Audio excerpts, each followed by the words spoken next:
కాచారం గ్రామంలో ఆర్థిక అక్షరాస్యతపై అవగాహన కార్యక్రమాన్ని నిర్వహించారు.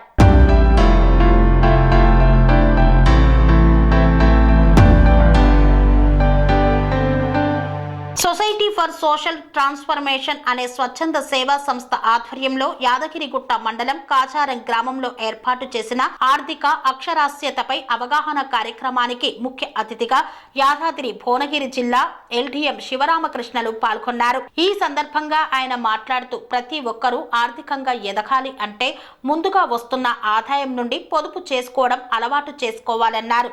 ఆ పొదుపు ఆర్బీఐ గుర్తింపు పొందిన సంస్థలలో మాత్రమే చేసుకోవాలని, ప్రైవేట్ వ్యక్తులను కానీ సంస్థలను కానీ నమ్మి మోసపోవద్దన్నారు.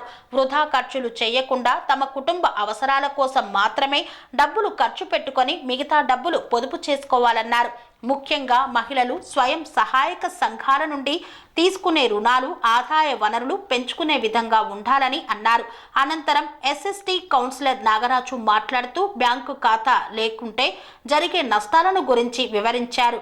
బ్యాంకులో ఖాతా తెరవడంతో కలిగే ప్రయోజనాలు, రుణాలు, సాధారణ భద్రతా పథకాలు ఖాతాదారునికి లభిస్తాయని, 18 సంవత్సరాలు ఉన్న ప్రతి ఒక్కరూ భద్రతా పథకాలు తీసుకోవాలన్నారు. ఈరోజు మన గ్రామంలో ఈ సమావేశం ఏర్పాటు చేసుకోవడానికి గల కారణం ఆర్థిక అక్షరాస్యత, రిజర్వ్ బ్యాంక్ ఆఫ్ ఇండియా యొక్క ప్రాజెక్ట్ అయినటువంటి ఆర్థిక అక్షరాస్యత కార్యక్రమాన్ని మన కెనరా బ్యాంక్ సౌజన్యంతో ఎస్ఎస్టీ ఆర్గనైజేషన్ ఆధ్వర్యంలో 3 మండలాల్లో అంటే తుర్కాపల్లి, యాదగిరిగుట్ట, రాజపేట 3 మండలాల్లో ప్రతి గ్రామంలో ఈ కార్యక్రమాన్ని నిర్వహిస్తుంటాము. అందులో భాగంగా ఈరోజు మన lead bank manager sir Sivaramakrishna గారు సార్ వచ్చారు. మరియు అలాగే Yadagirigutta Canara bank manager sir Satish sir గారు వచ్చారు. అలాగే ఏపీజీబీ ఫీల్డ్ ఆఫీసర్ సార్ గారు రండి సార్. అలాగే మహిళా సంఘాలు చాలా గ్రామాలలో మహిళా సంఘాలే వెన్నుముకగా నిలబడతాయి కాబట్టి వాటిని మహిళా సమైక్య కేంద్రం నుంచి చాలా చక్కగా నిర్వహిస్తున్నటువంటి మన అన్న సిసి ఉపేందర్ సార్ గారు కూర్చోవాల్సిందే. అలాగే మన గ్రామ పంచాయతీలో ఉన్నటువంటి పోస్ట్ ఆఫీస్ బ్రాంచ్ మేనేజర్ గారు సార్ రండి సార్, ప్లీజ్ రండి.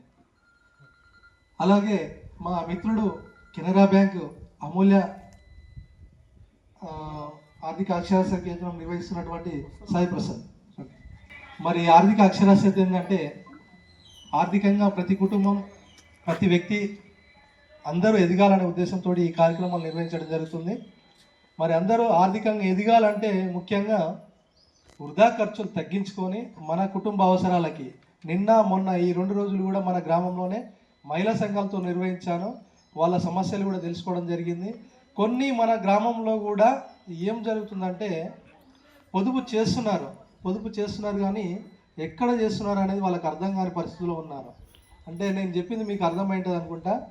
ఇక్కడ బ్యాంకులో కాకుండా వేరే అనాధికారికంగా ఏదో సంస్థ అంటే RBI reserve bank of India నుంచి గుర్తింపు లేనటువంటి వ్యక్తులు ఇక్కడ సంఘాలు ఏర్పాటు చేసి మీ దగ్గర సేవింగ్ చేసుకోవడానికి అంటే మీ డబ్బులు దాచుకోవడానికి వాళ్ళు ఆస్కారం ఇచ్చి మీకు ఏదో వడ్డీలకు రుణాలు ఇస్తున్నట్టుగా మిమ్మల్ని మభ్య పెడుతున్నారు. అంటే అదొక పెద్ద సమస్య లెక్క అయిపోయింది. ఇదే గ్రామం నుంచి కాకుండా వేరే గ్రామాలకు కూడా వ్యక్తి ఇచ్చే అవకాశం ఉంది. కాబట్టి దానిపైన మీరు కొద్ది ఆలోచన చేయండి. పొదుపు అనేది చాలా ముఖ్యము. అది మీరు గుర్తింపు లేని వ్యవస్థలో చేస్తున్నప్పుడు ఏమవుతుందంటే గుర్తింపు లేనటువంటి వ్యవస్థలలో చేస్తే ఏమవుతుందంటే వాళ్ళు ఒక టార్గెట్ పెట్టుకొని వస్తారు. ఒక టార్గెట్ అంటే వాళ్ళ లక్ష్యం 1 కోటి రూపాయల 50 లక్షల అనేది వాళ్ళ టార్గెట్ పెట్టుకొని వచ్చేసి ఏం చేస్తారంటే మీరు మా దగ్గర పొదుపు చేయండి, మీకు వడ్డీకి రుణాలు ఇస్తుంటాము, మీరు ఆర్థికంగా ఎదగవచ్చు అంటారు. కానీ వాళ్ళు ఏదో ఒక ఆఫీస్ చూపిస్తారు, వ్యక్తులు ఇడికి వస్తారు. అంటే ఒకసారి మిమ్మల్ని ఒక ఉదాహరణ అడుగుతాను. మన పిల్లల పెళ్ళిళ్ళు చేయాలంటే దానికి కావాల్సిన ముహూర్తాలు ఎక్కడ పెడతామంటే పెద్ద మనుషులు మీరు చెప్పండి, పంతుల దగ్గరికి వెళ్తారు. పంతులు అనేవాడు మీ ఇంటికి వస్తాడా, పంతుల దగ్గర మీరు వెళ్తారా? లేదంటే ఎవరైనా కొయ్యవాళ్ళు లేకపోతే ఇంకోవాలన్నా జాతకాలు చెప్తామని వాళ్ళ దగ్గర కూడా మీరు పిల్లలకు ముహూర్తాలు పెట్టియచ్చు కదా. మరి అక్కడ ఎందుకు పెట్టియారు? మరి పంతుల దగ్గర ఎందుకు పెట్టిస్తారు? అవునా కాదా? అంటే పంతులు అనేది ఒక గ్యారెంటీ ఉంది. పంతులు అనేది మన ఊళ్ళో ఉన్నాడు లేకపోతే ఆయన పురోహితుడు, అదొక గ్యారెంటీ ఉంది.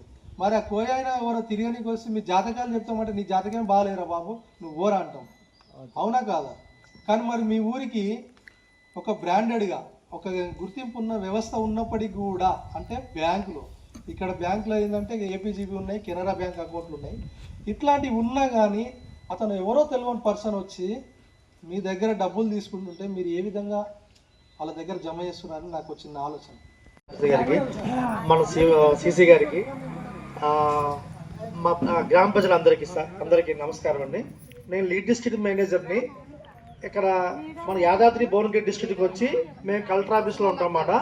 మేము కెనరా బ్యాంక్ ఎంప్లాయీ. నేను ఇప్పుడు మనకి ఏంటంటే ప్రధానమంత్రి గారు ఈ 2 స్కీమ్స్ మనకి ఈ డిస్ట్రిక్ట్లో 421 పంచాయతీలు ఉన్నాయి. సో అన్ని పంచాయతీలకి వెళ్ళి మేము ఒక్కొక్క బ్యాంకుకి అటాచ్ చేస్తాం అన్నమాట. ఎందుకంటే ఈ స్కీమ్లో ప్రతి ఒక్కరు కవర్ అవ్వాలనేది మన ప్రధానమంత్రి గారికి ఉద్దేశం. సో దానివల్ల ప్రతి బ్యాంకుకి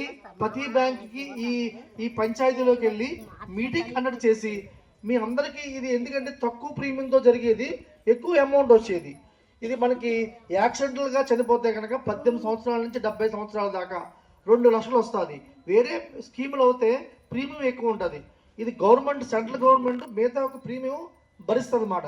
దానివలన ఇది తక్కువ ప్రీమియం తోటి మీకు ఎక్కువ ప్రయోజనాలకి జరుగుతుంది. కాబట్టి మేము ప్రతి ఒక్క విలేజ్కి వెళ్ళి అందరికీ చెప్పవలసిన బాధ్యత కింద మేము వస్తున్నాం. ఇప్పుడు బ్రాంచ్కి వస్తే చాలామంది బిజీగా ఉంటారు, మేనేజర్లు గారు వీళ్ళందరూ. సో ఇక్కడ రావడం వలన ఈ 2 స్కీముల గురించి మెయిన్ ఉద్దేశం ప్రజలందరికీ ఈ స్కీమ్ వెళ్ళాలి. ఇప్పుడు 50% మటుకే కవరేజ్ అయ్యింది, మిగతా 50% కూడా కవర్ అవ్వాలని చెప్పి ప్రతి విలేజ్కి మేము విజిట్ చేస్తున్నాం. ప్రతి గ్రామ పంచాయతీకి ఈ డిస్ట్రిక్ట్లో 4 పంచాయతీలను. మనకి ఇంకోటి ఏంటంటే నార్మల్ కవరేజ్ యాక్సిడెంట్ అది 18 సంవత్సరాల నుంచి 50 సంవత్సరాల దాకే, అది 430 రూపాయలు. మనకి చనిపోతే 30 రోజుల్లో క్లెయిమ్ సబ్మిట్ చేయాలి. ఇప్పుడు చాలామందికి తెలియదు ఏ బ్యాంకులో అకౌంట్ ఉంది, కవర్ అయిందా లేదా, అవన్నీ చూసుకుని చనిపోయిన వాళ్ళకి వెళ్ళి కవర్ చేసుకుంటే బెస్ట్. చాలామందికి చెప్తున్నాం, ఎస్ఎస్జీ ద్వారా వచ్చిన వాళ్ళకి, అలాగే మనకి కాప్ లోన్ సంబంధించి వచ్చిన వాళ్ళకి కూడా ఇన్సూరెన్స్ తీసుకోమని చెప్తున్నాం. కాకపోతే బ్యాంకుల్లో వాళ్ళు బిజీగా ఉంటారు, ఓన్లీ క్రాప్ లోన్ నుంచి పంపిణీ చేస్తే అయిపోద్ది. ఎందుకంటే ఇది బ్యాంక్ కవర్ చేయడం వలన బ్యాంక్కి ఏ విధమైన కమిషన్ రాదు. మనం ఏంటంటే గవర్నమెంట్ బ్యాంకులు అందరికీ సర్వీస్ చేయాలి. అదే పోస్టల్ డిపార్ట్మెంట్లో కూడా వీళ్ళు చేస్తారు. మీకు వాళ్ళు ఏంటంటే పోస్టల్ డిపార్ట్మెంట్ అయితే మిషన్ ఉంటుంది, ఏలు ముద్ర వేస్తే దానిలో డైరెక్ట్గా అయిపోతుంది 430 రూపాయల స్కీము.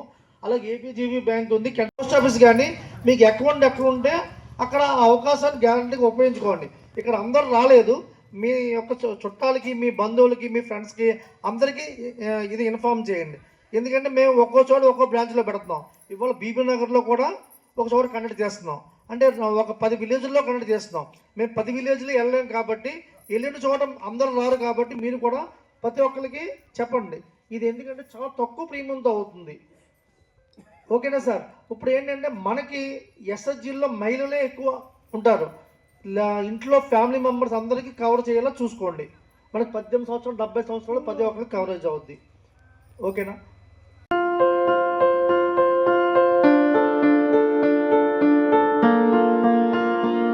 సంస్కృతి, సంప్రదాయం, ప్రేమ, ఆప్యాయత, రాజసం ఉట్టిపడే వేడుకలకు అనువైన ప్రదేశం MLN convention hall.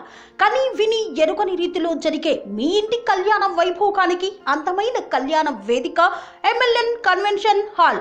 MLN convention hall ప్రత్యేకతలు: సువిశాలమైన wedding halls, centralise AC banquet hall మరియు విశాలమైన డైనింగ్ హాల్, వధువరుల కోసం ప్రత్యేక ఏసీ మరియు నాన్ ఏసీ గదులు, నక్షత్రాల వెలుగులో పచ్చని పచ్చికపై పార్టీల కోసం అనువైన గార్డెన్. ఎంఎల్ఎన్ కన్వెన్షన్ లో సీసీటీవీ పర్యవేక్షణతో పూర్తి భద్రత. ఎక్స్పీరియన్స్ అండ్ ప్రొఫెషనల్ వర్కర్స్ గల అన్నపూర్ణ గ్రూప్ వారి సేవలు. 2000 వాహనాలు పార్కు చేసేందుకు సువిశాల పార్కింగ్ సౌకర్యం.